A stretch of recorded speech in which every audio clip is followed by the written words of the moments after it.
here's Jake. Jake, umbrellas, lots of rain. Got to protect my hair. Yeah, it's looking like it. I mean, I'm sitting here in the coffee shop because today's going to be that coffee shop kind of weather. We're going to have those showers on and off for most of the day and then some thunderstorms later in the evening. 72 degrees is what we're climbing up to today. It's not going to get too terribly hot, so we're reaching for a large cup of coffee. And as for right now, we've got our cactus cam pulled up. We can start to see a pretty little shot of dawn here. 59 degrees, feels like 60 out there. Winds aren't hardly blowing at 7 miles an hour, and the temperatures aren't going to climb too high as we just saw in our coffee forecast. 60s for most of the morning and then slowly just making our way up into those 70s. Entire radar now, what's going on across the U.S. Some showers down here in the southeast.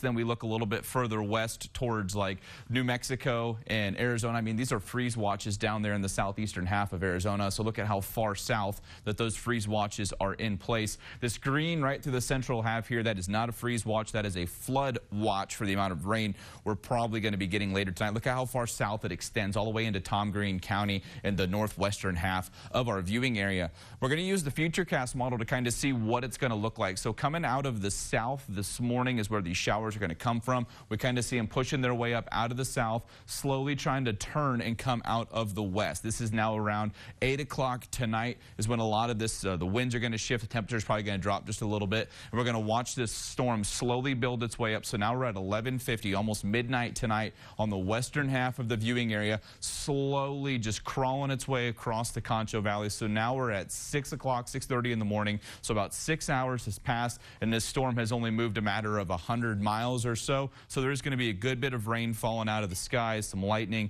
and maybe even a little bit of hail coming down with it with some super gusty winds. But by 4 o'clock tomorrow afternoon, a lot of that should push its way out, and that overnight low is going to fall all the way down back into those 40s. I think it's going to fall a little bit lower than 45 degrees. We may even see those 30s, but we are going to bounce back nice. 75 degrees on Saturday, 77 on Sunday, and then 82 on Monday.